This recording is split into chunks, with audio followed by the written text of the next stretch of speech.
What's up guys, welcome to another video. Today I'm going to show you how to do a factory carrier unlock. I have unlocked hundreds of phones using this method and for me it's my favorite. It works perfectly. What a carrier unlock does, it allows you to use your phone with different providers. If you travel and if you want to switch SIM cards from a different company anywhere in the world, you just simply go ahead, you put your SIM card into your phone and your phone will work without any issues. So we're going to begin. So to start, we're going to get the phone's IMEI number. That's a unique number for every phone. So to get it, simply dial *#06#.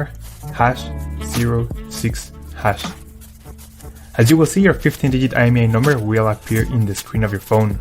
This number is very important. It represents the ID of your phone, and keep it somewhere close because we're gonna use it in a few seconds to unlock this phone. Okay, now we're gonna switch to the computer. And in this website, we will request the unlock code to unlock this phone or any other phone you want to unlock. So we're gonna start by filling up the information here. As you can see here, there's a form, and now you just have to wait. You have to wait until they send you your unlock code. This may take 5 minutes and up to 3 or 10 business days. It depends on every brand. I'm gonna show you my personal email account so that you can see how the email will look like. And as you can see here, I got this message and it confirms that the phone has been unlocked. Thank you so much for watching this video. If you have any questions, just leave them on the comment section down below and I will try to answer them as quick as possible.